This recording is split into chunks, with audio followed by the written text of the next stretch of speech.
మరి మనకు కూడా ఈ రోజు కూడా మార్కెట్ యార్డ్ వైస్ చైర్మన్ గా కూడా ఈ రోజు కాపు సోదరుడు ఉండడం అనేది నిజంగా మా అందరికి కూడా చాలా గర్వకారణం.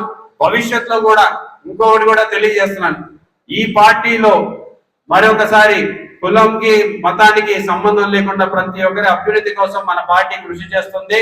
భవిష్యత్తులో కూడా కాపు సోదరులందరూ కూడా ధైర్యంగా మన పార్టీకి సపోర్ట్ చేయొచ్చు. ఎందుకంటే ఖచ్చితంగా న్యాయం చేయడం వరకు మనం పోరాడుతూనే ఉంటాము, మేము మీకోసం ఫైట్ చేస్తూనే ఉంటాం అని చెప్పేసి కూడా మీ అందరికీ తెలియజేసుకుంటూ, భవిష్యత్తులో కూడా ఇంకా మంచి మంచి పదవులు ఇంకా చేయాల్సిన వాళ్ళు చాలా మంది ఉన్నారు, వాళ్ళకు కూడా కల్పిస్తాను, వాళ్ళ కోసం కూడా తిరుగుతాను అని చెప్పేసి అది నా బాధ్యతగా నేను భావించి వాళ్ళ కోసం కష్టపడతానని చెప్పేసి కూడా మీ అందరికీ తెలియజేసుకుంటూ, ఈ 5 సంవత్సరాల పాటు నేను ఎమ్మెల్యేగా ఉన్నానంటే ఇక్కడ ఉన్న ప్రతి ఒక్కరు కూడా మీరందరూ ఆశీర్వదిస్తేనే ఇక్కడ నేను ఎమ్మెల్యే అయిన విషయాన్ని ఎప్పటికి కూడా మర్చిపోనని చెప్పేసి కూడా తెలియజేసుకుంటున్నాను.